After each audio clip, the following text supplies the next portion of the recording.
En la actualidad tenemos una serie de confrontaciones y contradicciones en la forma de actuar de los gobiernos nacionales.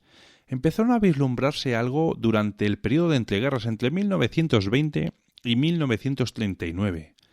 Durante este periodo la cosecha de la masificación o civilización de las masas permitió el sufragio popular y en Europa conllevó a la aparición de regímenes antidemocráticos como el fascismo y el nazismo, ambos imbuidos de un fuerte nacionalismo que compartió con la democracia liberal, ya fuese presidencialista o parlamentaria o incluso monarquías representativas con el comunismo de la antigua Unión Soviética. Todos estos sistemas políticos estuvieron en pugna antes y durante la Segunda Guerra Mundial y posteriormente en el periodo de la Guerra Fría.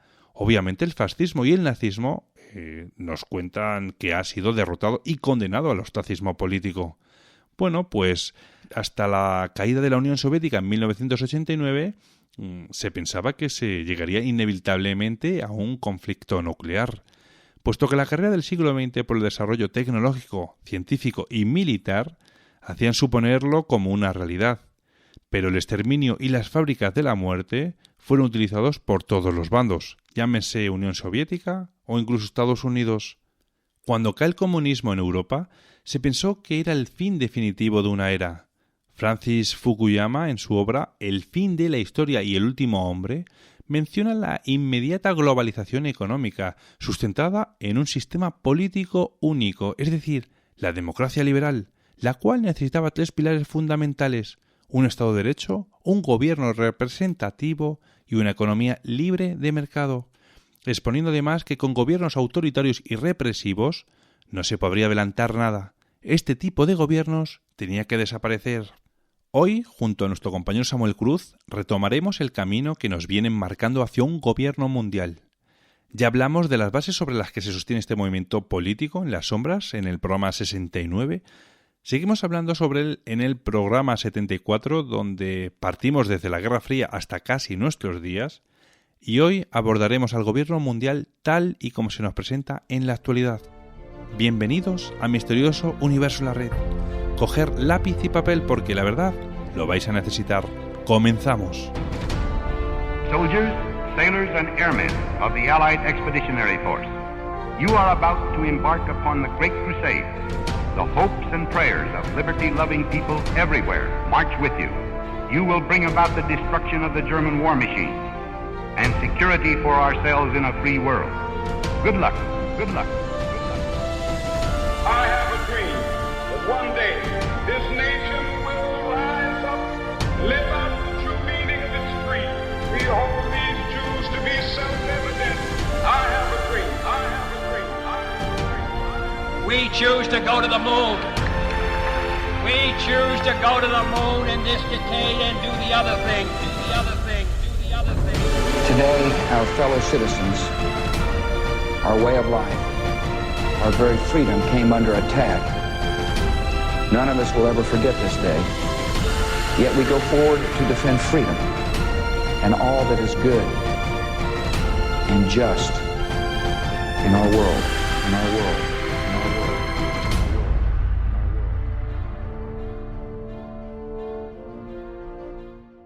Hola Samuel, ¿qué tal? ¿Cómo estás? Ya estamos otra vez aquí con uno de esos especiales que a la gente tanto le gustan de gobierno mundial. ¿Qué tal, mi amigo? Muy buenas. Pues y saludar a la gente también. Muy bien. Bueno, Samuel, antes de empezar con el tema fundamental del programa, me gustaría preguntarte que qué te ha parecido la respuesta de la gente a este especial sobre el gobierno mundial. Y te pregunto esto porque hemos visto muchos comentarios favorables. ¿Cuál es tu impresión sobre todo esto, Samuel? Pues yo estoy muy agradecido con los oyentes, pero no es ahora, sino de varios programas que ya venimos haciendo. Yo he notado que inmediatamente después de que publicamos un programa contigo, mucha gente se agrega a mis redes sociales y sobran las palabras, francamente, para agradecer el apoyo y el afecto que me manifiestan. Siempre hay uno que otro troll, ¿no? Pero yo le pongo más énfasis a lo bueno, no a lo malo, ¿no? Y ojo, las críticas constructivas, bienvenidas, porque es lo que nos hace mejorar. Por otro lado, las preguntas que nos han hecho son muestra de la madurez del público que te sigue, Víctor, por lo cual te felicito. Y por cierto, las preguntas que hizo la gente en la caja de comentarios las voy a tratar de ir contestando en el desarrollo del presente programa. Muy bien, la caja de comentarios de la que habla Samuel es el chat de iVoox que tenemos en la propia aplicación de esta plataforma de podcast. Y sí, la verdad es que sí, hay ciertos comentarios que no están de acuerdo con tu opinión o tu forma de plantear el tema del gobierno mundial. Pero hay que reconocer una cosa, Samuel, en que aunque haya habido críticas, las críticas han sido educadas, las cosas como son, nadie ha faltado, como en aquellos primeros programas que hiciste esa aparición en este programa. Y bueno, como tú bien has dicho, o no nos escuchan aquellos usuarios maleducados, vamos a decir, o directamente se han reeducado y bueno, contestan bien o sencillamente pasan. No lo sabemos, Samuel. Pero bueno, a través de los anteriores programas nos has puesto en contexto de cómo la idea del establecimiento del gobierno mundial ha ido evolucionando y pasando por diferentes etapas en la historia. En la primera parte hablamos de los primeros pasos de la idea, impulsada por ideólogos como H.G. Wells, que como ya lo dejaste bien explicado, fue uno de los que escribió más sobre este gran proyecto del nuevo orden mundial y también el establecimiento de un gobierno único global. Hablamos también sobre otros personajes importantes que apoyaron la idea, sobre la perspectiva psiquiátrica como John Rayleigh Giges. Perdón por mi inglés porque es malísimo. Es John Rayleigh Rees, George Brooks y Harry Stark Sullivan.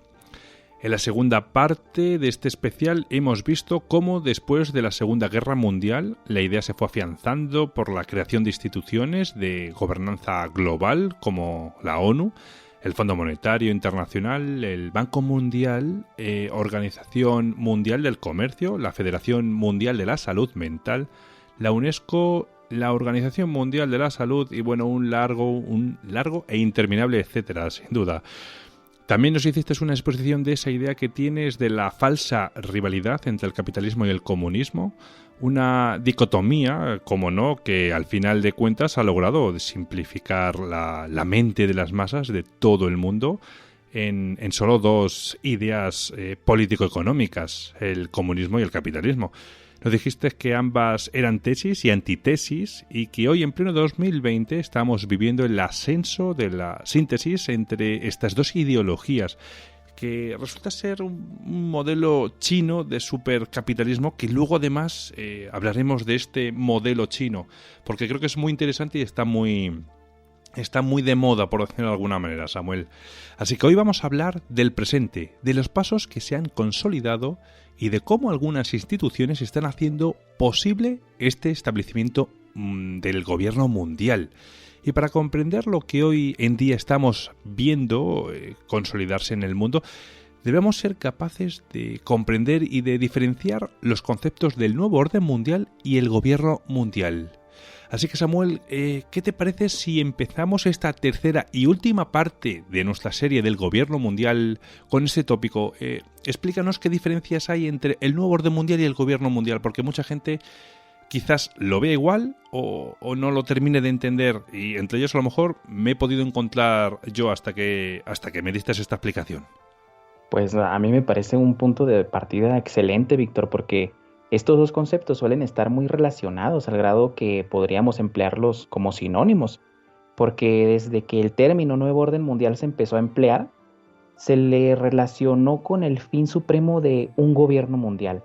Mira, Víctor, muchos comentaristas aplican el término nuevo orden mundial al orden establecido por los vencedores después de la Segunda Guerra Mundial, pero la realidad es que no existe un concepto oficial que lo defina. Lo que es exactamente, pues no lo sabemos. Y para las personas que no están familiarizadas con el tema, esto se vuelve un tanto complejo de comprenderlo, porque sumado a esto, como ya hemos dicho en anteriores programas, hay muchos desinformadores que han metido en la misma olla a políticos, Vaticano, extraterrestres, arcontes, reptilianos, gatoides incluso, y se ha hecho con todo esto una mezcolanza incomprensible entre fantasía y realidad. Y a falta de una definición exacta, lo que debemos hacer es conocer primero qué es el orden mundial. Y ya con estos indicios podemos llegar a un concepto consensuado que nos ayude a entender de una forma más clara lo que es el tema.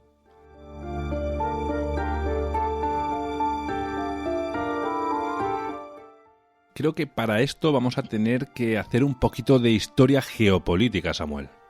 En efecto, y en la historia observamos que siempre ha existido en algún determinado tiempo y punto geográfico del mundo alguna civilización humana que acumula un importante conocimiento y desarrollo técnico, ideológico, religioso, cultural y por supuesto económico y militar, mismos que le permiten convertirse en lo que bien podríamos designar como el centro del mundo, por llamarlo de alguna manera. Se trata de regiones territoriales que se van desarrollando y superando a las demás civilizaciones, y este desarrollo les permite dictaminar las reglas bajo las que el mundo se rige. Una vez que alguna civilización imponía su dominio en determinado territorio de influencia geopolítica, lógicamente se podía dar el lujo de establecer e imponer las reglas del juego, es decir, el orden mundial. Pero una constante, Víctor, que se repite en la historia es que una vez que un imperio llega a su cota máxima de desarrollo, inexorablemente entra en una espiral descendente hasta que llega a su fin. En este sentido se confirma la idea que tenían los primeros geopolitólogos alemanes, que veían al Estado-nación como un organismo viviente, porque cumple con el conjunto de etapas sucesivas del ciclo de la vida, por las que pasa un ser vivo, es decir, nacer, crecer, reproducirse y morir. Oswald Spengler, en su libro Decadencia de Occidente, se refirió a estas etapas como juventud, crecimiento, florecimiento y decadencia. Y esto le ha pasado a civilizaciones como los egipcios, los espartanos, los atenienses, troyanos, romanos, cartagineses, aztecas, incas y hasta a los españoles les pasó esto. Otra constante que vemos repetida es que en el momento de la decadencia de un imperio surge un rival para dicho imperio en decadencia, e inexorablemente hay una confrontación entre ambas potencias. En 2015 el politólogo Graham Allison denominó a esto la trampa de Tucídides, en la historia de las guerras del Peloponeso, en las que el historiador Tucídides, la ciudad-estado griega más poderosa del momento, vio amenazado su poder por el rápido ascenso de Atenas, que estaba aspirando a convertirse en la potencia hegemónica. Entonces, ese temor a que el poder ateniense siguiera creciendo llevó a Esparta a declararle la guerra a Atenas. Fue que los atenienses perdieron y esto puso fin a su ascenso.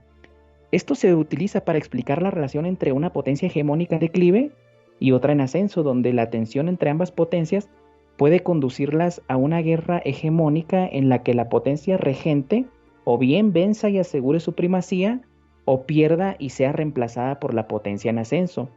Entonces, dependiendo de la fuerza o decadencia de la potencia dominante, el enfrentamiento con la potencia en ascenso determinará si ésta debe pasarle la estafeta de regente del mundo a la civilización que le compite el liderazgo mundial. Y es entonces cuando podemos decir que el orden mundial tiende a trasladarse a otro sitio. A ese traslado de poder es a lo que podemos denominar nuevo orden mundial.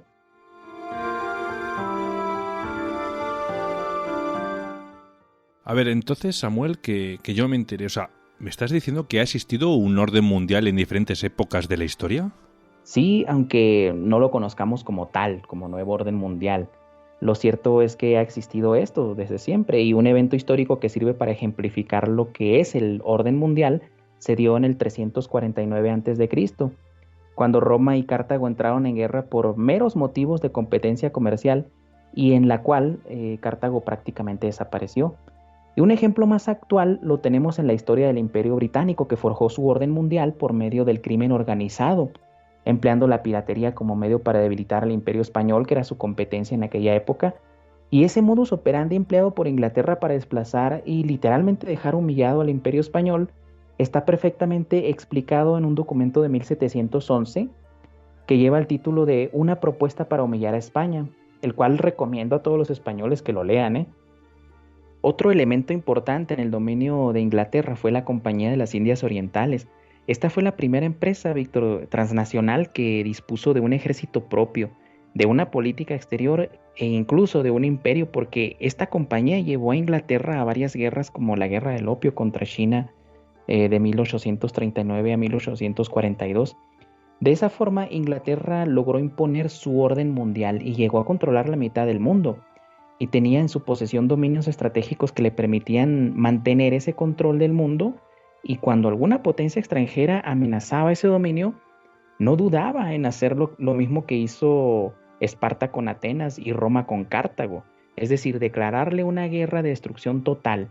Un ejemplo de esto lo tenemos cuando en 1903 el segundo Reich alemán y su aliado el Imperio Turco Otomano iniciaron la construcción del ferrocarril Berlín-Bagdad, que iba precisamente, ¿no?, desde la capital del Imperio Alemán, Berlín, y hasta la capital del Imperio Turco Otomano, que era Bagdad. Y esto puso en riesgo dos cosas: primero, el canal de Suez, controlado por Inglaterra, y en segundo lugar, los campos petroleros de Persia, donde Inglaterra controlaba los yacimientos por medio de la Anglo-Persian Oil Company. El ferrocarril de Bagdad, por supuesto, y otros factores sumados, en los que Alemania le competía la supremacía mundial a Inglaterra, los llevó a la Primera Guerra Mundial, porque el Imperio Alemán, con su crecimiento acelerado, puso en riesgo el orden mundial de Gran Bretaña. ¿A qué voy con esto? Simplemente quiero ejemplificar que, como todo, cuando quieres poner algo nuevo tienes que abandonar o destruir lo anterior. Entonces la competencia por la supremacía mundial siempre nos lleva a la destrucción de un orden establecido y al posterior establecimiento de un nuevo orden. Esto, a grandes rasgos, es más o menos como se explica lo que es el orden mundial en términos históricos, Víctor. Bueno, pues amigos, espero que os haya quedado bastante claro las diferencias entre orden mundial y el gobierno mundial, después de toda esta cantidad de información, de datos, fechas, situaciones, lugares que ha estado diciéndonos Samuel hace unos segundos. Así que bueno, pues con esto que nos acabas de exponer, nos queda un poco más claro, ¿no?, que el orden mundial es una constante que ha acompañado a las grandes civilizaciones que alcanzan un desarrollo que desde luego les permite imponerse a otros, pero ¿nos puedes dar un norte de cómo y cuándo es que se empieza a emplear el término nuevo orden mundial tal y como lo conocemos hoy en día, Samuel? Pues mira, la mayoría de las fuentes históricas coinciden en que dicho término, o por lo menos un término similar al que conocemos hoy, apareció por primera vez en el ámbito de la política mundial en 1918, es decir, al final de la Primera Guerra Mundial, y lo hizo en un documento presentado por el entonces presidente de Estados Unidos, Woodrow Wilson, en el que se contenía una serie de 14 demandas para instaurar lo que él y sus asesores, junto a otros líderes europeos que resultaron vencedores de la guerra, denominaron un nuevo orden internacional. Esta frase la emplearon Woodrow Wilson y el primer ministro británico David Lloyd George para describir la redefinición de los objetivos que buscaban sus naciones en la Primera Guerra Mundial. Y recordemos que Wilson, al momento de declarar la guerra al Imperio Alemán, mencionó que el objetivo no era restablecer los antiguos imperios, sino llevar la democracia al mundo. Entonces, en este caso, el objetivo de Estados Unidos era destruir el viejo orden mundial forjado por los imperios e instaurar el nuevo orden internacional basado en la democracia. Y tanto fue así que incluso el Imperio Británico, aunque estaba en el bando de los ganadores, terminó desapareciendo también. De hecho, Víctor, un detalle interesante es que en los 14 puntos de Wilson fue donde se propuso la creación de la Liga de las Naciones, de la que ya hemos hablado, para que sirviera como centro del nuevo orden internacional, para que buscara una solución pacífica a los conflictos entre estados. De este modo, supuestamente la Liga pondría fin a las guerras sin sentido. Estas 14 demandas contra los viejos imperios trajeron cambios dramáticos en la política mundial. En ese sentido, podemos decir que el término nuevo orden mundial se refiere a cualquier nuevo periodo de la historia en el que se produce un cambio dramático en el pensamiento mundial y sobre todo en el equilibrio del poder global. Aunque lo cierto es que no se sabe con exactitud cuando se empieza a emplear la variante que conocemos hoy. Pero hay algunos ideólogos que defienden la idea de que se empezó a asociar en épocas recientes con la noción ideológica de la gobernanza mundial, en el sentido de emprender nuevos esfuerzos colectivos para identificar y abordar los problemas mundiales que rebasan la capacidad de los estados nacionales independientes para resolverlos.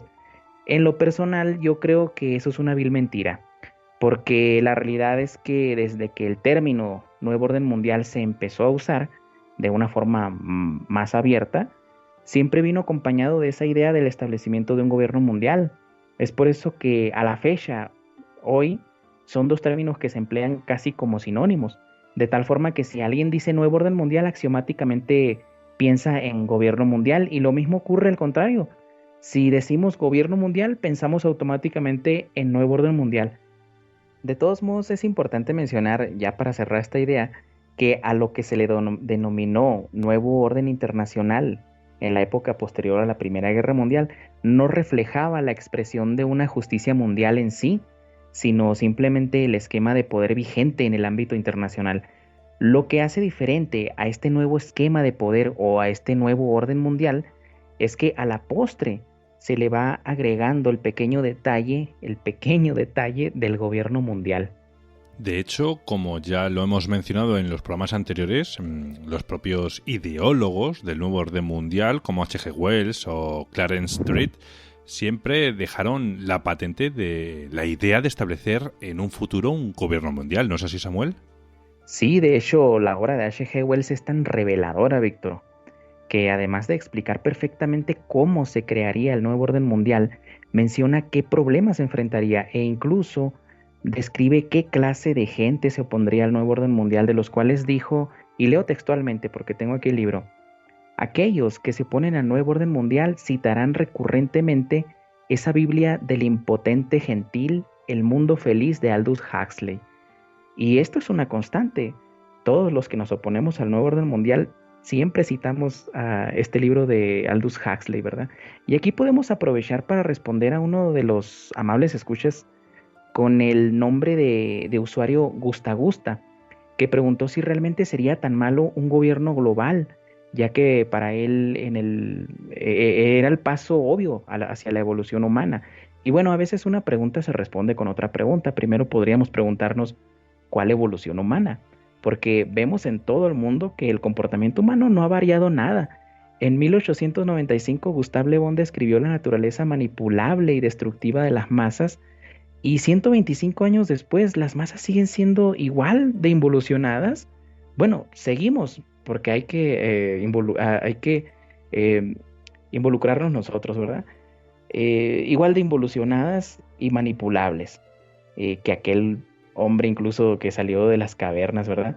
Y con respecto a si realmente sería tan malo el gobierno mundial, pues es difícil responder porque cada quien ve las cosas desde una perspectiva diferente. Lo que puedo dar es una opinión personal, sin la intención de imponer mi punto de vista. Y mi respuesta se basa en las propias palabras de los grandes que han escrito sobre el tema del gobierno mundial. Por mencionar solo a dos de ellos, tenemos a Bertrand Russell, que dijo que el gobierno mundial solo podría imponerse por medio de la violencia. Y por otro lado, H.G. Wells dijo que innumerables personas morirían protestando contra el nuevo orden mundial. Entonces, desde mi perspectiva personal, algo que debe ser impuesto por la fuerza y por medio de la muerte de innumerables seres humanos no puede ser tan bueno como se pinta. Otro detalle interesante del libro de H.G. Wells es que nos ofrece lo que en lo personal considero la explicación más clara del por qué hay tanta confusión entre la gente con respecto a la identidad exacta de los gestores o creadores del nuevo orden mundial. Y aquí también podemos aprovechar para responderle a nuestro amigo Shoshis, quien preguntó que si quién está detrás del nuevo orden mundial. ¿Son personas o son asociaciones? Eso preguntó. Y la respuesta es tan difusa como el mismo nuevo orden mundial. Y recurrimos otra vez a H.G. Wells. Él explicó que nunca iba a llegar un día exacto en la historia del mundo que se conociera como el día en el que se estableció el nuevo orden mundial, sino que se haría paulatinamente en todo el mundo y que ningún hombre y ningún grupo de hombres podría ser señalado como fundador. Y mira, voy a leer textualmente lo que escribió H.G. Wells. Dice: No llegará un día de los días en el que se establezca un nuevo orden mundial, sino que paso a paso, aquí y allá llegará, e incluso a medida de que surja, desarrollará nuevas perspectivas, descubrirá problemas insospechados y se embarcará en nuevos desafíos. Ningún hombre y ningún grupo de hombres será señalado como su padre o fundador, porque su creador no será este hombre, ni ese hombre, ni ningún otro hombre, sino el hombre, ese ser que está en cierta medida en cada uno de nosotros.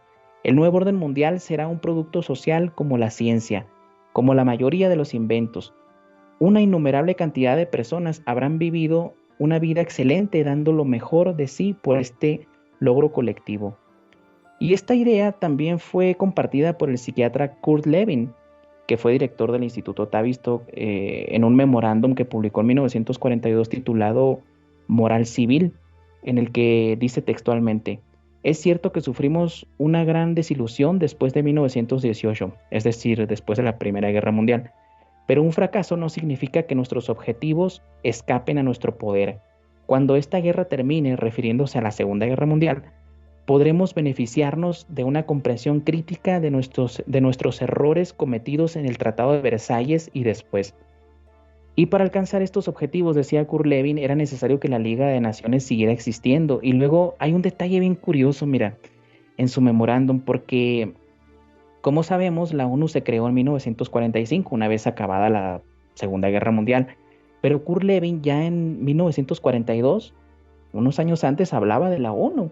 Y concretamente decía: las Naciones Unidas deben tener una nueva proyección realmente mundial e interpretarse en todos los países aliados, enemigos y neutrales, como algo más que una coalición militar. Los esquemas de la Organización Mundial deben formularse y ponerse en funcionamiento incluso mientras esta guerra continúa, porque la convicción de que nuestra causa vale todo sacrificio depende en parte de la sensación de que a través de nuestro trabajo un nuevo orden mundial realmente está naciendo.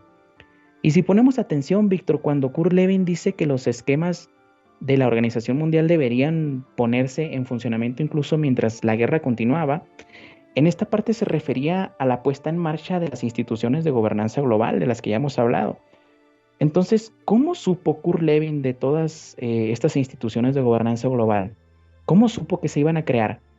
Pues obviamente esta gente accede a la información de proyectos mundiales que los simples mortales ni siquiera imaginamos, ¿no? Y aprovechando para responder a otra duda que tenía el amigo Shoshis con respecto a cómo lo lograron las personas que escribieron libros proponiendo el nuevo orden mundial y el gobierno mundial para que se hiciera ese cambio en el mundo, debemos tener en cuenta que al final de cuentas estos señores solo son parte de todo el proyecto, son la punta del iceberg. Detrás de ellos hay poderosos intereses políticos.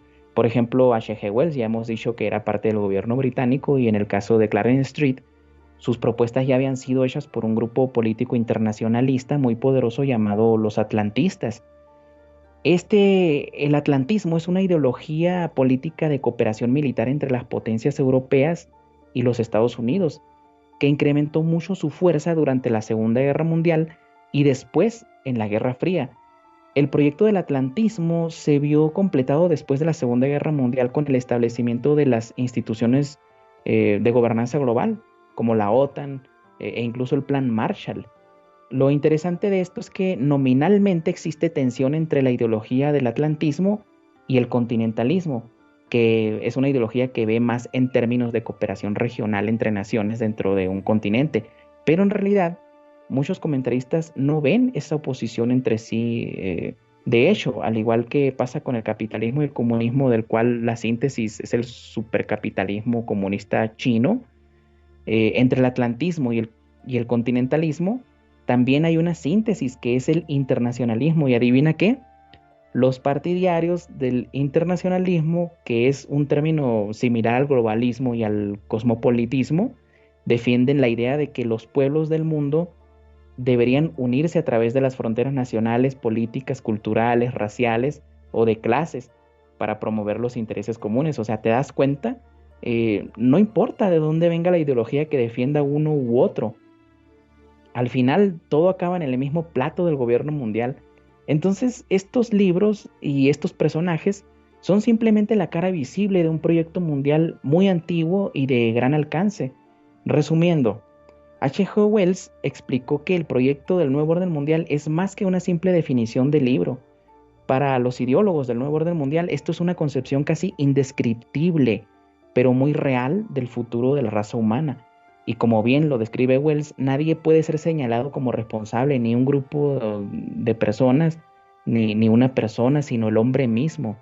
Un concepto muy filosófico, por cierto, pero en mi opinión no es el hombre como tal quien dicta el camino hacia el nuevo orden mundial, sino los grupos políticos como los atlantistas, los continentalistas, los internacionalistas o los globalistas, como lo quieran llamar, ¿no?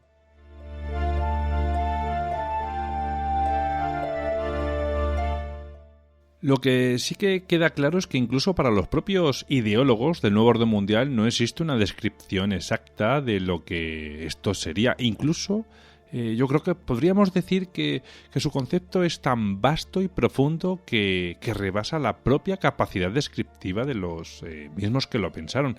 Samuel, por la forma que nos has descrito en los pasados programas, los pasos que las élites políticas y financieras han seguido en la búsqueda del establecimiento del gobierno mundial, podríamos decir que la Primera y la Segunda Guerra Mundial, así como también la Guerra Fría, estuvieron impulsadas por estos planes del nuevo orden mundial aderezado por el componente de un gobierno global. Yo creo que sí, Víctor, y sé que va a resultar difícil compartir mi punto de vista, pero como ya lo hemos dicho antes, para acercarnos un poco a la realidad que se esconde detrás de las cortinas, debemos analizar las cosas desde un punto de vista radicalmente opuesto al que tenemos por lo regular, ¿no? Y es que, de hecho, una vez que termina la Segunda Guerra Mundial y se empiezan a describir los planes para la creación de las Naciones Unidas y los acuerdos de Bretton Woods, la frase nuevo orden internacional vuelve a ser usada recurrentemente, y con el final de la Guerra Fría, el término nuevo orden mundial se amplifica. Y de hecho, Mikhail Gorbachev y George Bush, padre, emplearon el término para expresar los objetivos que se tenían con el fin de las hostilidades y la búsqueda de cooperación entre las dos naciones, es decir, Rusia y Estados Unidos, ¿no? Después de eso, fueron pocos los políticos que aparecieron en público hablando abiertamente del nuevo orden mundial hasta hoy, que estamos en medio de la pandemia global, donde varios políticos del mundo se han manifestado ante esto como la oportunidad de establecer un nuevo orden mundial, y muchos han mencionado también la necesidad de establecer un gobierno mundial que haga frente a esta supuesta pandemia asesina. La verdad, Samuel, es que llevas mucha razón, y esto quizás me hace pensar una cosa, ¿no? En los programas anteriores hemos visto que los líderes políticos más importantes, como Churchill, hablaban abiertamente del nuevo orden mundial y también del gobierno planetario. Y vemos cómo alrededor de la década de los 60 se dejaba hablar un poco sobre ello y la verdad, por lo menos esto ocurría en público, ¿no? Así también contamos hasta los años 90, donde, como bien has dicho, George Bush padre da su famoso discurso sobre el nuevo orden mundial, y de allí volvemos a dejar de escuchar un poco sobre este tema hasta que un medio de la actual pandemia, el tema vuelve todavía con más fuerza. ¿No es así, Samuel? Pues es una buena observación la que haces, y de hecho yo creo que se deja de hablar desde los 60s a los 90s más o menos, porque en esos 30 años es cuando se lleva a la psicosis colectiva a la humanidad por miedo a una guerra nuclear, y se mete en la mente de la gente la necesidad de buscar la paz uniendo al mundo. Y recientemente vemos que las escuelas geopolíticas empiezan a expresar la idea de que las instituciones de gobernanza global que fueron establecidas después de la Segunda Guerra Mundial tienen la necesidad de evolucionar o directamente desaparecer, ya que dichas instituciones representan exclusivamente los intereses de los países que componen el Consejo de Seguridad de la ONU, que son los vencedores de la Segunda Guerra Mundial, que estaban en contra de Alemania, de la Alemania nacionalsocialista, y que desde aquella época pues son los países que dictan la política mundial, obligando a los países en desarrollo a obedecer o ser destruidos. Y ya que hemos tocado el tema de los miembros del Consejo de Seguridad de la ONU, ¿podríamos de alguna forma decir que esos países componen el gobierno mundial, Samuel?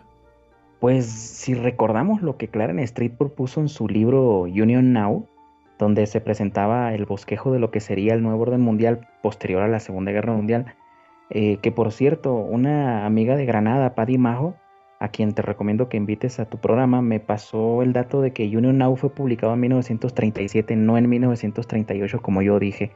O sea que vemos que el nuevo orden mundial se preparó mucho antes del estallido de la guerra, ¿no?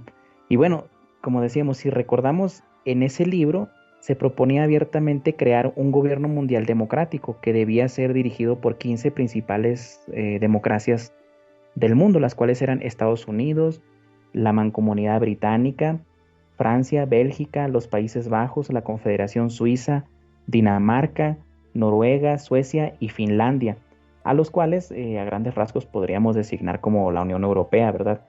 Y si comparamos la propuesta de Clarence Street con las palabras de Winston Churchill en Copenhague, Dinamarca, en 1950, donde propuso que los pilares de lo que él llamó el nuevo orden mundial todopoderoso y autoritario con un supergobierno mundial democrático debían ser Inglaterra, Estados Unidos, Rusia y una Europa unida.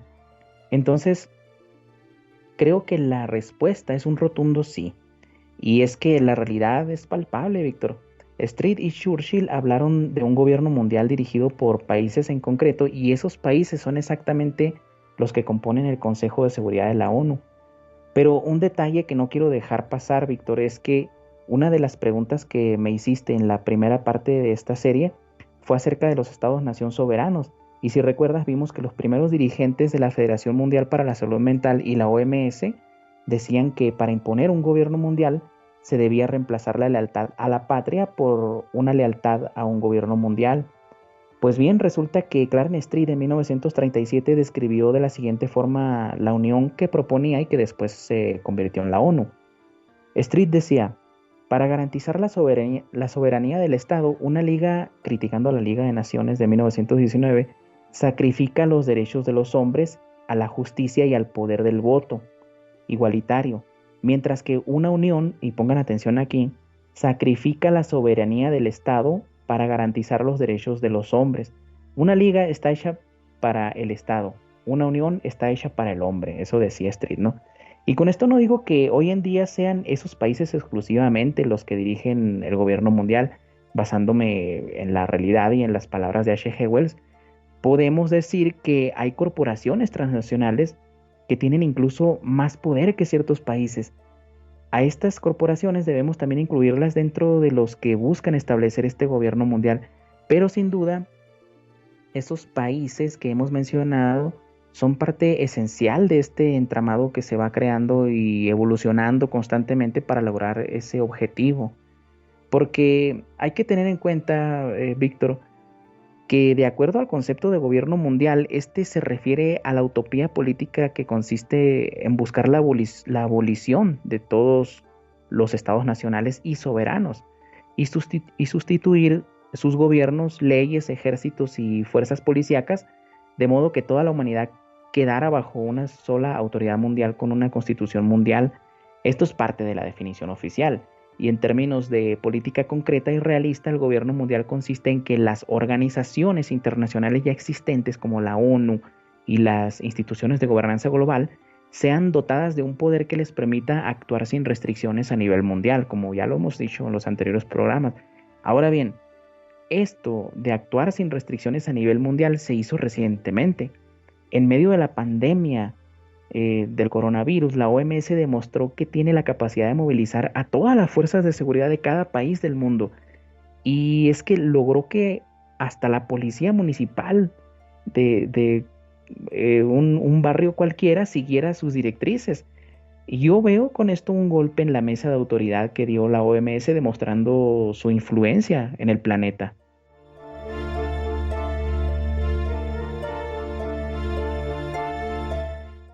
Samuel, ya que hemos entrado al tema de esta pandemia del COVID-19, algo que está desolando a nivel mundial la población, De acuerdo a lo que nos has explicado en anteriores programas, concretamente con respecto a la teoría de la turbulencia social, ¿será que la llamada nueva normalidad es parte de todos estos shocks con los que nos quieren llevar a esa nueva psicosis colectiva? En mi opinión, sí. Y una cosa que debemos dejar clara ya desde el principio es que la llamada nueva normalidad ni es nueva ni es normal, Víctor. Porque todas estas imposiciones que se han hecho, o recomendaciones, como dicen ellos, ¿no? Pero más que recomendaciones son imposiciones que se han hecho a la sociedad a nivel mundial, como el hecho de restringir el contacto social y militarizar las salidas de una zona restringiendo el movimiento de las personas, e incluso, no sé si esto se haya hecho en otros países, pero aquí se militarizaron los mercados y lugares públicos. Y todo esto no es normal, Víctor. Es lo que se hace durante y después de una guerra. Mira, tengo un documento en 9 volúmenes que se llama Enactments and Approved Papers, es decir, promulgaciones y documentos aprobados, que fue elaborado por el Comité de Control Aliado, que fue el organismo que quedó como gobierno interino de la Alemania derrotada en la Segunda Guerra Mundial. Y todas las restricciones que se hicieron después de la guerra se parecen mucho a las que se han hecho a raíz de esta pandemia. O sea que en pocas palabras estamos bajo condiciones muy similares a lo que es un estado de guerra a nivel mundial. Por ejemplo, una de las restricciones que se hicieron en la Alemania derrotada fue prohibir las reuniones sociales con el objetivo de evitar posibles levantamientos sociales. Y esto debe llamar la atención porque al parecer el nuevo orden mundial quiere evitar que nos reunamos y evitemos hasta hablar con otros. En el Metro de México han llegado al extremo de poner letreros donde dice: callados combatimos al coronavirus.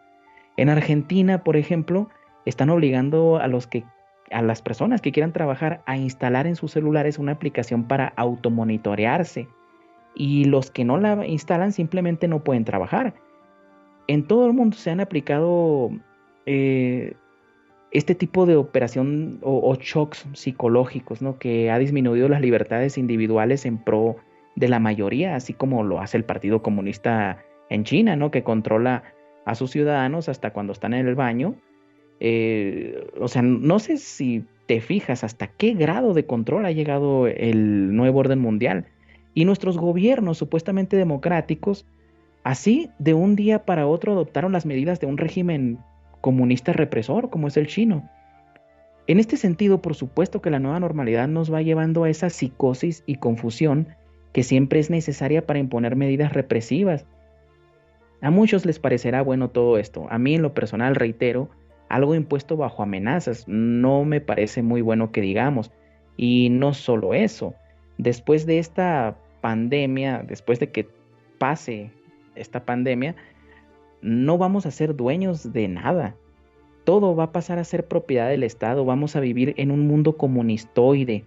El viejo sueño de los supercapitalistas como los Rockefeller, los Rothschild y otros, se va a hacer realidad, convertir a todo el mundo en socialista, porque no creas que lo que buscan los grandes capitalistas es que todos seamos capitalistas. Lo que siempre han buscado estos señores es que todos seamos socialistas, y se nos viene eso encima. El modelo chino nos va a aplastar como una avalancha. Y ya que H.G. Wells advirtió en 1942 que muchos odiarían al nuevo orden mundial y que muchos morirían luchando contra él, fue que las instituciones como Tavistock, Frankfurt e incluso la UNESCO se dieron la tarea de inducir la ignorancia en la humanidad para no tener un enemigo real, pues, para no tener resistencia social contra el nuevo orden mundial, sino que al momento de que llegara este momento por el que estamos pasando, la gente, en lugar de defenderse, aplaudiera su propia destrucción. Y lo vemos clarito en las calles con los movimientos radicales que defienden su propia muerte. Hombre, la verdad, Samuel, es que es cierto que a raíz de esta emergencia sanitaria se ha implantado un control estricto sobre nuestras acciones, y ello nos ha llevado a un estado, como tú bien dices, orwelliano. Pero en este sentido, ¿tú crees que el coronavirus sirve de justificación para el establecimiento del gobierno mundial? En mi opinión personal, no. Pero la realidad ineludible es que desde la perspectiva de algunos analistas internacionales y de grandes figuras políticas, el coronavirus sería una parte fundamental de todos los factores que justificarían el establecimiento del gobierno mundial, tales como la crisis económica a nivel mundial, ¿no? El terrorismo, el crimen organizado, el cambio climático y la amenaza de una guerra nuclear. Y debo aclarar una vez más que el papel del coronavirus como catalizador del gobierno mundial no es una cuestión mía ni de un loco conspiranoico. Hay que recordar aquí varias cosas. Los grandes estrategas internacionales, por citar a uno, Javier Solana, que es español por cierto, han manifestado desde hace un buen tiempo lo que ya mencionamos anteriormente, que las instituciones de gobernanza global tienen que evolucionar para representar realmente los intereses del mundo, y las escuelas geopolíticas, entre ellas las del señor Solana, dicen así directamente que si no llegamos al año 2030 con nuevas instituciones de gobernanza global que realmente tengan una autoridad sobre el mundo, pues prácticamente el planeta se va a ir al tacho, se va a acabar, ¿no? Ahora bien, conviene recordar también un artículo publicado en 2008 por Gideon Rachman, el editor en jefe de la revista Financial Times y el analista internacional más influyente en el presente. Su artículo se llamaba "And Now for a World Government", es decir, y ahora hacia un gobierno mundial. Y en él mencionó 3 factores que harían posible el establecimiento del gobierno mundial.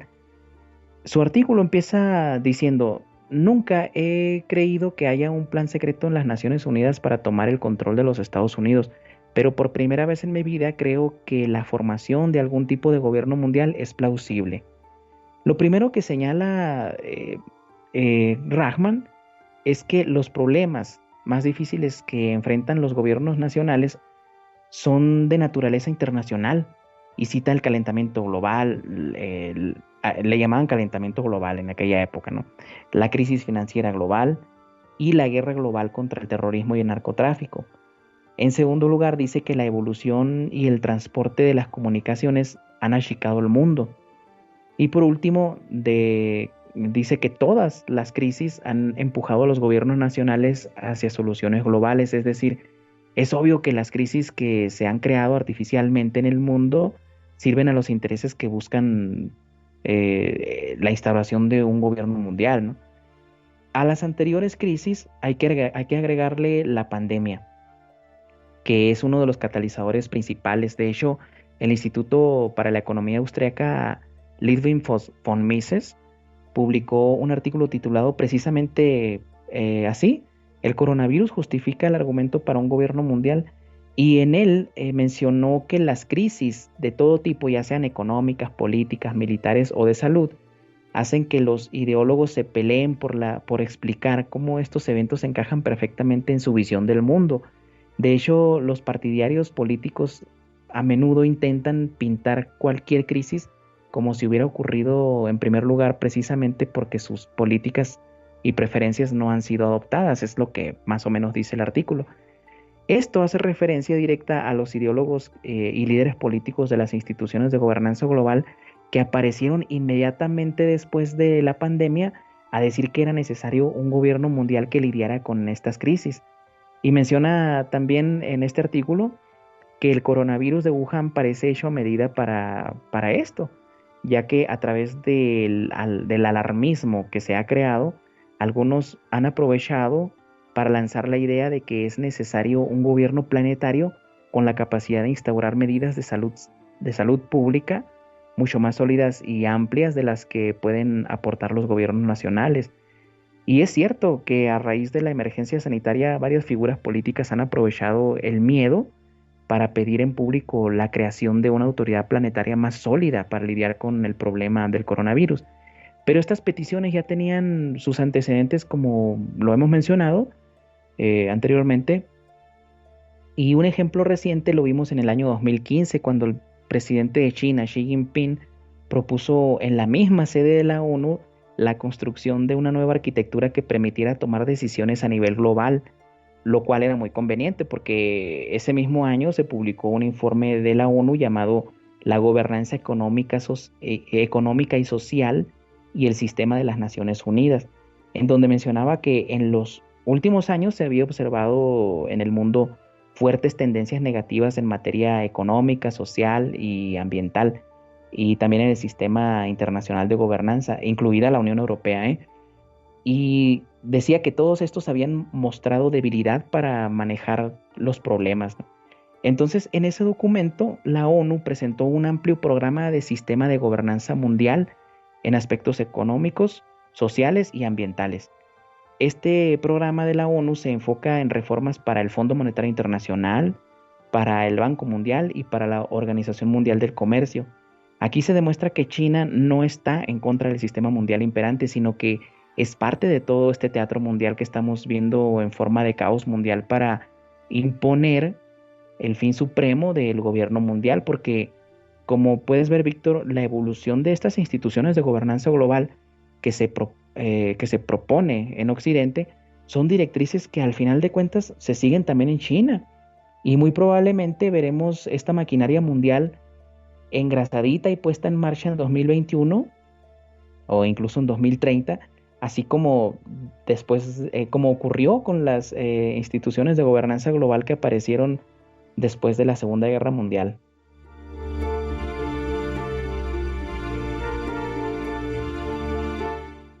Todo, desde luego, que parece indicar eso, Samuel, porque muchos políticos en el mundo se han unido a dar la bienvenida al nuevo orden mundial. Sin ir más lejos, hace muy poquito pudimos ver al presidente de España, Pedro Sánchez, y a otros funcionarios españoles que le rendían pleitesía al nuevo orden mundial. Sí, y es que este escenario de pandemia mundial le dio a muchos la oportunidad de despojarse de las caretas y hacer la petición sin ningún tapujo del establecimiento de, bueno, más bien como tú dices, la bienvenida al nuevo orden mundial, ¿verdad? Y mira, hablando de la teoría de la turbulencia social y cómo por medio de los shocks a los que nos someten nos quieren llevar a aceptar una autoridad mundial que resuelva estos problemas, podemos ver que la gran mayoría de los mensajes de esos políticos rayan en lo apocalíptico, como el del secretario general de las Naciones Unidas, Antonio Guterres, que apareció diciendo que todas las crisis por las que estamos pasando, la humanidad, como la desigualdad económica, el cambio climático, la inmigración masiva, las divisiones geopolíticas, los conflictos armados y la intolerancia, requieren soluciones globales, y que el mundo está pasando por una prueba de estrés y que esta es la última oportunidad para unir al mundo. Eso dijo Antonio Guterres. Estas palabras me recuerdan al discurso de George Bush padre, que dio en 1990, donde dijo: el mundo puede ver ahora esta gran oportunidad de cumplir la vieja promesa de un nuevo orden mundial. Podemos encontrar juntos una recompensa sirviendo a un propósito más elevado que a nosotros mismos. A su vez, esto en lo personal me retrotrae a las palabras de H.G. Wells, ya que para él el proyecto del nuevo orden mundial trascendía más allá de cualquier ambición personal, ¿no? Otro de los que han aprovechado el alarmismo causado por la pandemia fue el ex primer ministro de Gran Bretaña, Gordon Brown, que a los pocos días de la pandemia propuso ante los medios de comunicación británicos la creación de un gobierno mundial que abordara las crisis médicas y financieras causadas por el COVID, y que este gobierno mundial dirigiría los esfuerzos para encontrar una vacuna contra el virus, y que organizaría su producción, su compra, y que detendría la acción de los especuladores. Luego, el presidente de la República Dominicana, Danilo Medina, dio uno de los discursos más apocalípticos que he escuchado. Casi parecía el anuncio del fin del mundo, ¿no? Pidiendo abiertamente un liderazgo global capaz de tomar decisiones conjuntas y que pensara en toda la humanidad a largo plazo. También Henry Kissinger, que no podía faltar, declaró que el coronavirus cambiaría para siempre el orden mundial, y es curioso que él hizo hincapié en que después de la crisis sanitaria las instituciones nacionales demostrarían su ineficacia. Lo mismo que vienen diciendo los globalistas, que es necesaria nuevas instituciones de carácter global que se encarguen de estos problemas, ¿verdad? Y otro, Bill Gates, que es uno de los personajes más activos en esta orgía de gente aprovechando el miedo, porque ya sabes que a río revuelto ganancia de pescadores, ¿no? pues se subió al carro de las vacunas y ahora quiere hacer el negocio de su vida vacunando a todo el mundo, ¿no? Ahora, algo que resulta curioso, porque Bill Gates ni siquiera pudo proteger a su sistema operativo de virus, y ahora resulta que va a salvar al mundo contra el supuesto peor virus que jamás ha azotado a la humanidad.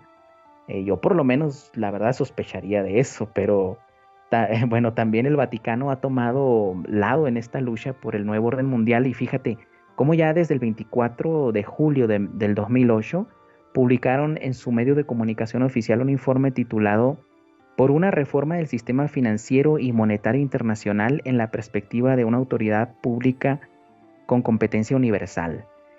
O sea, ya en el propio título de la nota está hablando de una institución de carácter global que se ocupe de gestionar la economía mundial. Y esta nota del Vaticano se hace eco de una declaración hecha en el año 2009 por los líderes del G20, donde dijeron que la crisis económica demostraba la importancia de marcar el comienzo de una nueva era de actividad económica global. La nota del Vaticano tiene varios aspectos muy llamativos, pero uno de los que podemos destacar es un tema titulado "El gobierno de la globalización", donde se menciona que el camino hacia la construcción de una familia humana universal se presenta enfáticamente en la carta encíclica Pacem in Terris de 1963 del Beato Juan XXIII, en la que a grandes rasgos él advertía que el mundo estaba perdiendo organización política, y que ya que el mundo se dirigía hacia una unificación cada vez mayor, auguraba que un día se crearía una autoridad pública mundial. Entonces, basados en aquella encíclica, las autoridades del Vaticano hacen un llamado a garantizar lo que ellos llamaron el bien representado por un sistema económico y financiero mundial.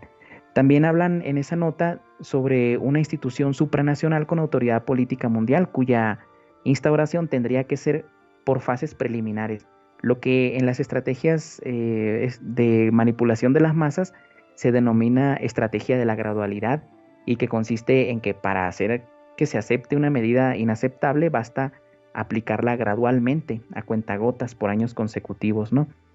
Y una cosa con respecto a esto: no crean que el sistema blockchain y el criptoyuan chino tienen la intención de arremeter contra el sistema de pagos SWIFT de los Estados Unidos, sino que en un momento dado los dos sistemas se van a unificar y van a servir como base de este sistema financiero mundial.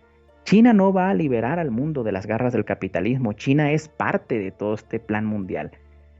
Para cerrar esta idea, Víctor, permíteme decirte que el 3 de marzo del año 2020, o sea, hace poquito, se publicó en el Vatican News una pequeña nota llamada Pacto Mundial sobre la Educación.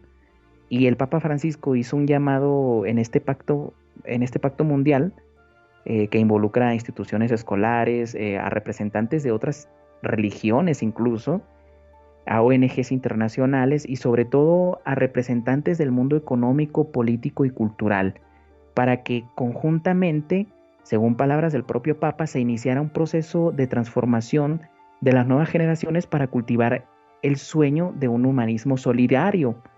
Aquí se cumple la recomendación de H.G. Wells con respecto a la educación de la sociedad humana para servir al propósito del nuevo orden mundial. Y de acuerdo al propio Vaticano, esta propuesta viene como resultado de la emergencia mundial del coronavirus.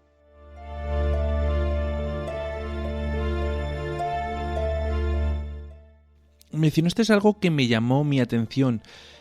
¿Por qué sería esta pandemia un catalizador para un cambio a nivel mundial tan profundo, Samuel? Lo que pasa es que en la historia hay eventos similares a la actual pandemia que han hecho posible grandes cambios a nivel mundial. Uno de ellos, aunque a algunos les va a resultar difícil de creer, fue la peste bubónica. Y es que cuando la peste azotó Europa en 1347, matando a 1/3 de la población, no solo trajo esa gran desgracia al continente, sino que al haber diezmado a gran parte de la población como resultado, dejó poca mano de obra disponible, y eso le dio cierta capacidad a los obreros para negociar su paga.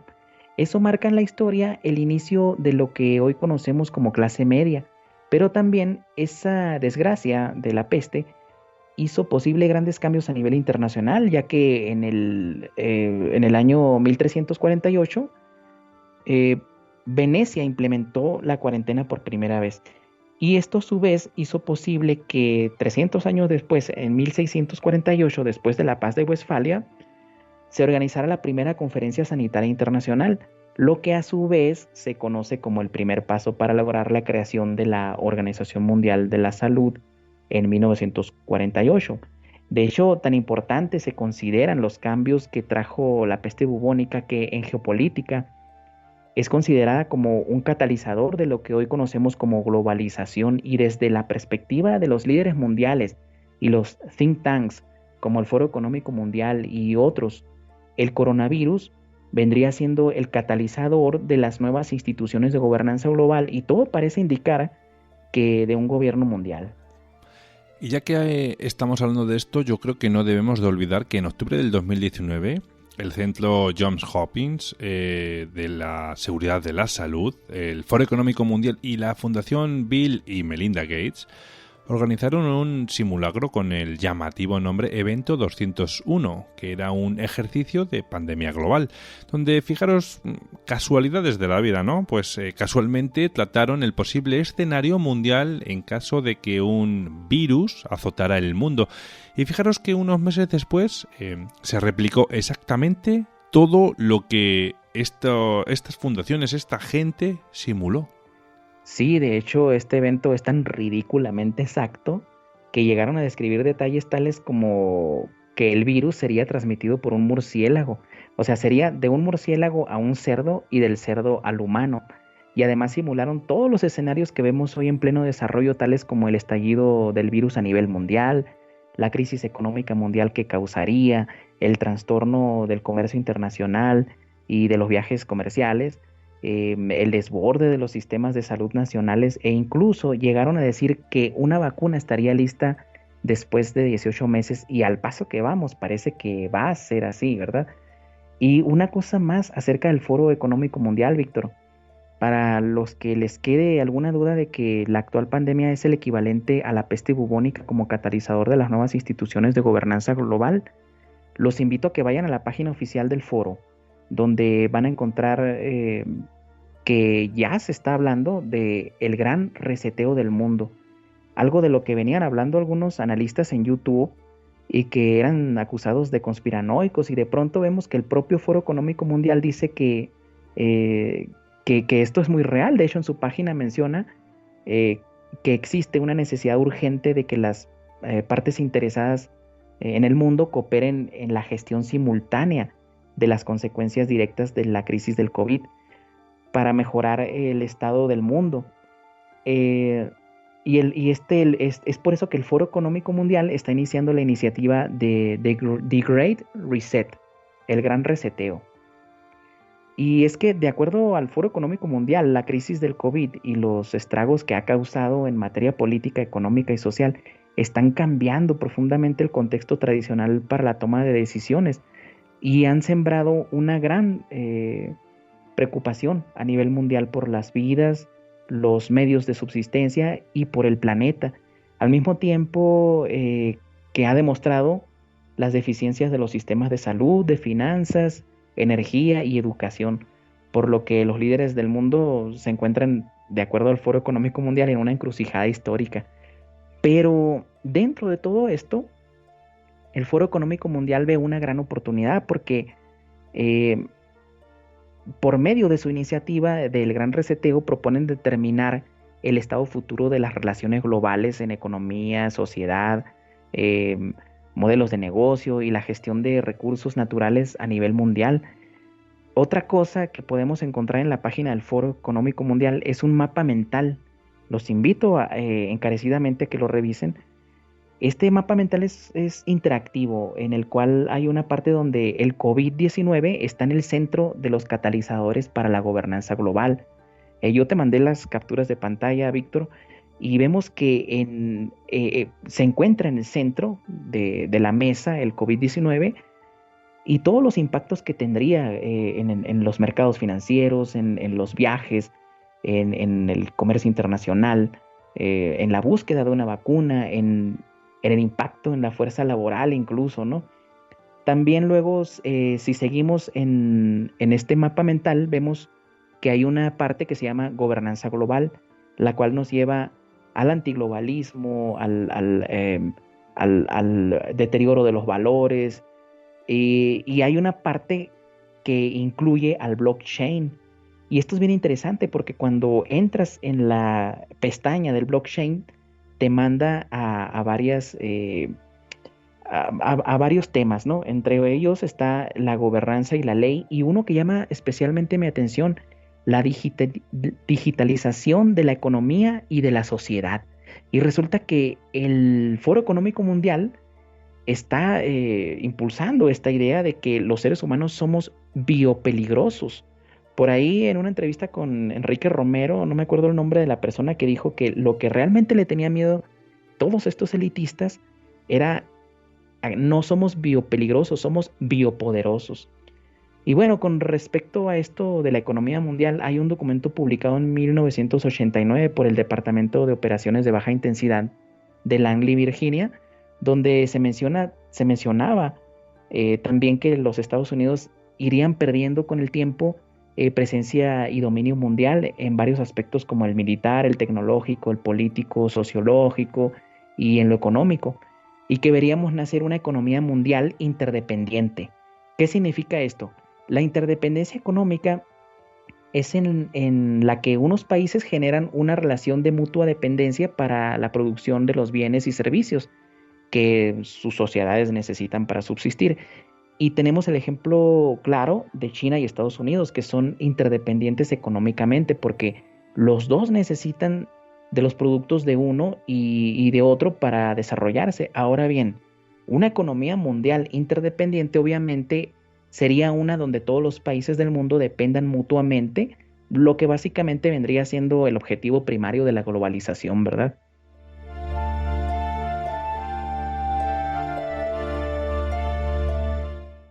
La verdad, Samuel, que por razones lógicas siempre van a quedar fuera detalles fuera de este programa, ¿no? De lo que trataremos hoy, mañana y cuando sea volvamos a tratar estos temas, ¿no?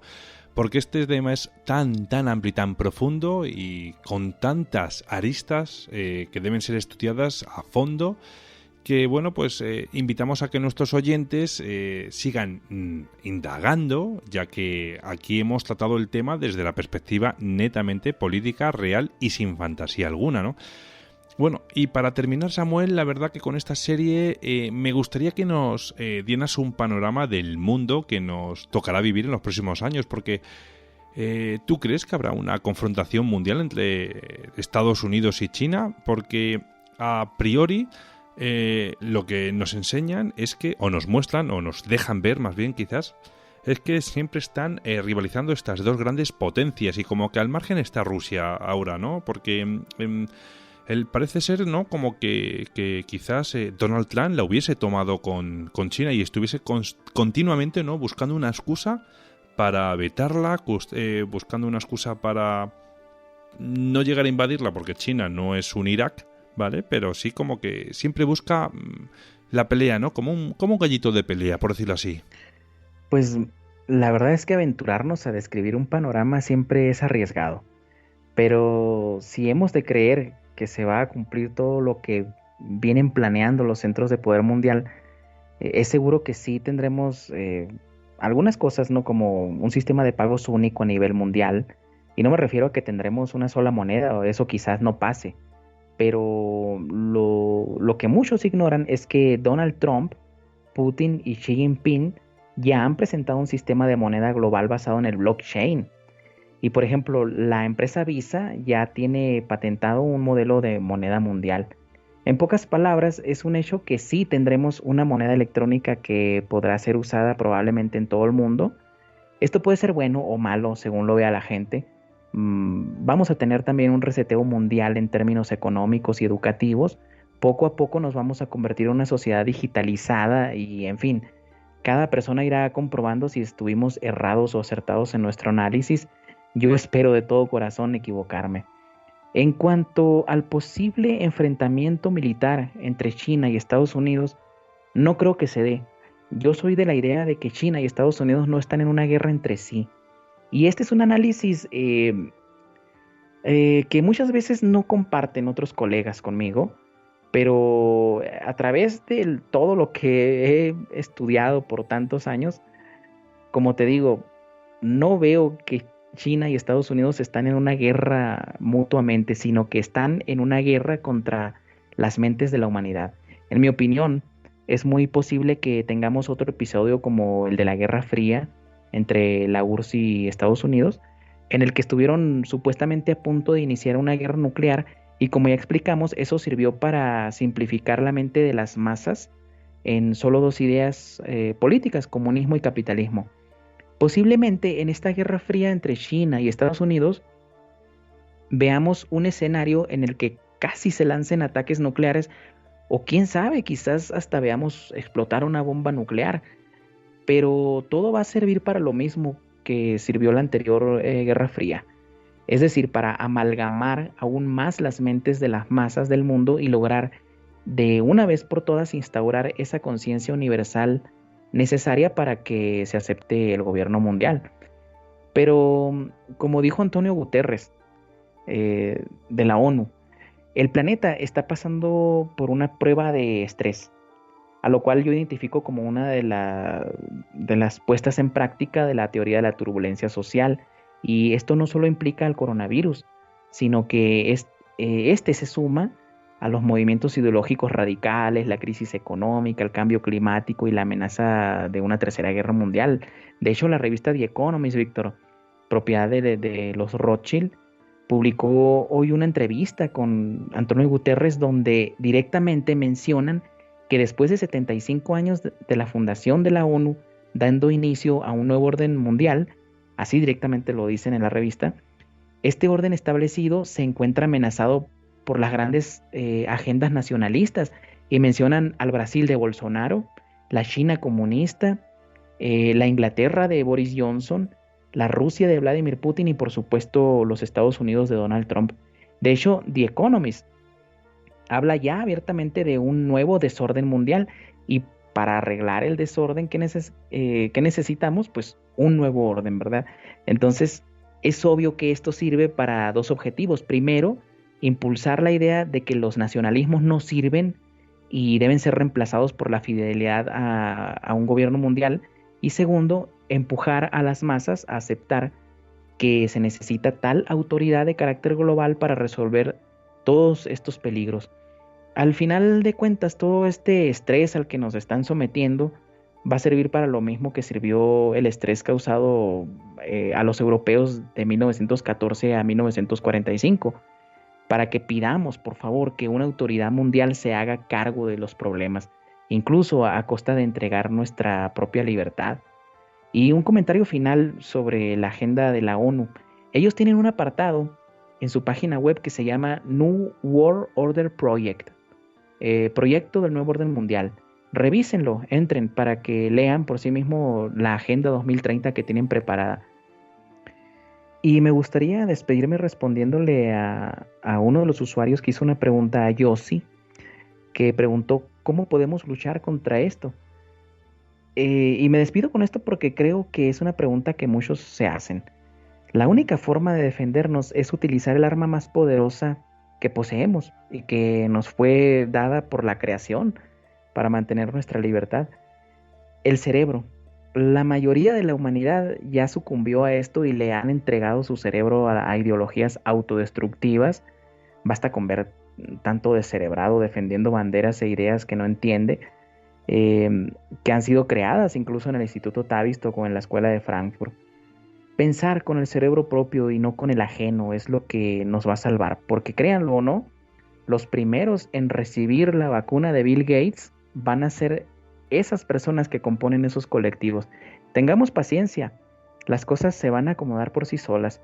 Por último, quiero reconocer tu valentía, Víctor, porque en otros programas se dedican a echarle la culpa de todo a los extraterrestres y otros simplemente se han echado para atrás cuando han visto que hablamos de instituciones y personas muy específicas. Por eso, Víctor, mil gracias por tu valentía. Muchas gracias a ti, porque eres al final quien da sentido a este programa, desde luego. Porque, mira, yo por mi parte, de verdad, que arriesgo quizás el poner en peligro, ¿no? La credibilidad del programa, arriesgo también a que se fuguen audiencia y demás. Pero, Samuel, sinceramente, creo que lo que cuentas es muy valiente, porque como bien dices, tocas personas muy, muy influyentes con mucho poder y que, bueno, yo creo que ni tú ni yo somos peligrosos para ellos, desde luego, si no ya nos habrían vetado de alguna manera.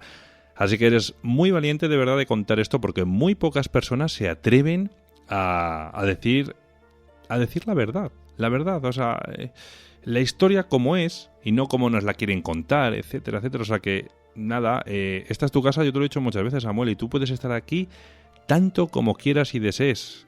Eres uno más del programa y la verdad, te lo has ganado el puesto a pulso, o sea, nadie te ha regalado nada. En este caso, por lo menos, yo te puedo decir que nadie te lo ha regalado. Tú solito desde el primer programa te lo has ganado. Fíjate tú que me acuerdo aquel primer programa que grabamos tú y yo, que es el 15, en el que hablamos de tu libro, y al principio, no sé, me extrañaba cómo hablabas tan abiertamente de todas esas personas, ¿no? Esas personalidades. Hablabas de George Bush padre, del hijo, hablabas también del Instituto Tavistock, hablábamos también, acuérdate, de cómo empezó el problema con los judíos en la Segunda Guerra Mundial, en el cual acuérdate que recibimos palos, madre mía, qué cantidad de palos hemos recibido por eso. Y bueno, no pasa nada, al final, Samuel, si hemos modificado al fin y al cabo el guión, la palabra judíos ya no aparece. Hemos apartado un poquito todo aquello, acuérdate, Alemania debe perecer, la desnazificación, grandes programas a los cuales quienes nos están escuchando les recomiendo, porque merecen la pena muchísimo, porque se cuentan muchas verdades. Y bueno, quizás, Samuel, yo creo que en aquel entonces nos equivocamos en las formas, a lo mejor de hablar, ¿no?, de ese tema, pero en el contenido desde luego que no. La historia está ahí y está para quedarse, nos guste o no nos guste. Siempre la historia tiene un lado quizás que no nos gusta, ¿no? Pero claro, es que nos la han adornado siempre. Siempre hemos vivido, como hemos dicho, dentro de una fantasía muy bonita. Que lo diga Samuel no significa que esté diciendo la verdad, pero quien se atreva a decir que está mintiendo Samuel, que se lo rebata. No que le diga directamente, eres un mentiroso, eres un farsante, va y lo dice un sudamericano. Pues escucha, eso no le está quitando credibilidad a Samuel y te la está dando a ti o a quien sea. Rebátele. Es así de sencillo. Si es que Samuel está activo en iVoox, rebatirle si está equivocado y ya está. Es así de sencillo, Samuel. Así que muchas gracias a ti, de verdad, por estar en el programa. Y bueno, pues Samuel, antes de despedirnos, cuéntanos un poquito sobre esto que estás ahora haciendo, que estás bastante metido de lleno en ello. Cuéntanos, Samuel. Pues bueno, actualmente sigo en mis actividades habituales de asesor político.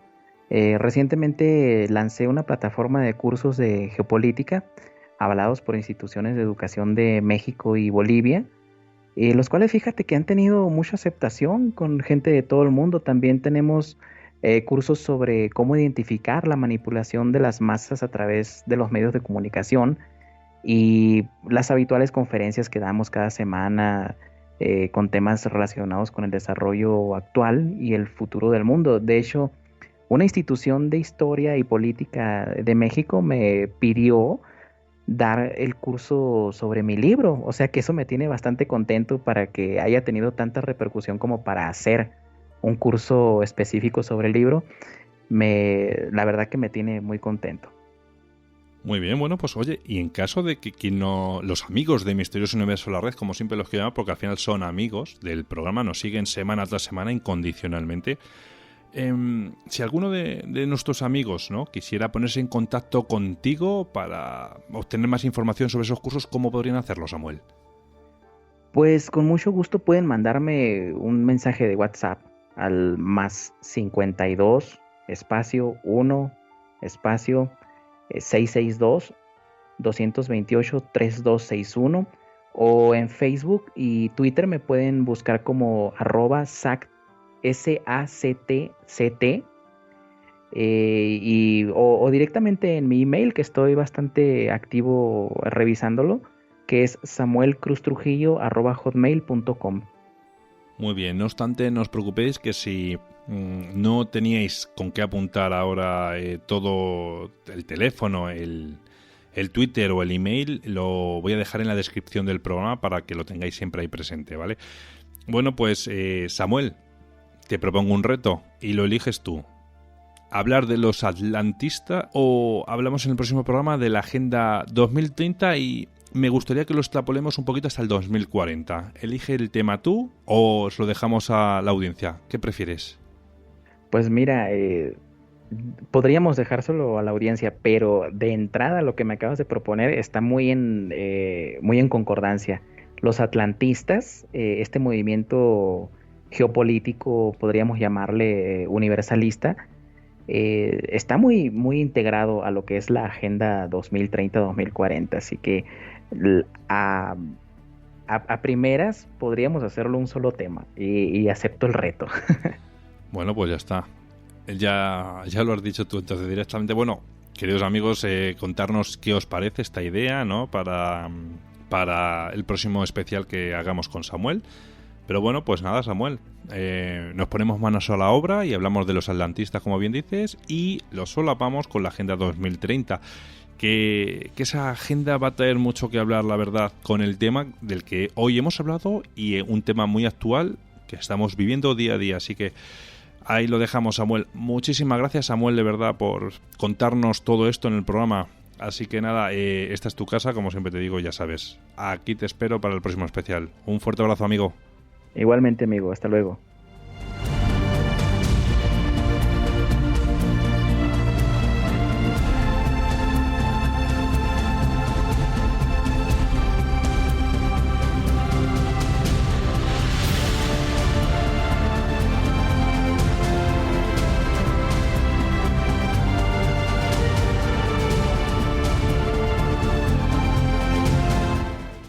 Algunos de vosotros comenzaréis ya vuestras vacaciones y otros estaréis a punto de terminarlas, pero sobre todo tener precaución en los desplazamientos, ya que no hay ninguna prisa por llegar. Como dice la televisión, lo importante es volver. Y antes de marcharnos, como siempre me gusta recordaros las formas de contacto del programa. En Twitter nos vais a poder encontrar como @universored. Nos podéis hacer llegar un email a través de misteriosouniversored@gmail.com. El Facebook lo vais a encontrar con el mismo nombre del programa. El teléfono del WhatsApp es el 689 80 96 32. Acordaos de añadir el más 34 si vivís fuera de España. Y también podéis uniros al grupo de Telegram que vais a encontrar en la descripción. También os invito a que os deis una vuelta por la página que tenemos creada, que es www.misteriosouniversoenlared.com o .es, como queráis. Y poco más me queda, nada más que desearos una muy buena semana y que tengáis un buen verano y nos vemos en el próximo programa. Un fuerte abrazo para todos.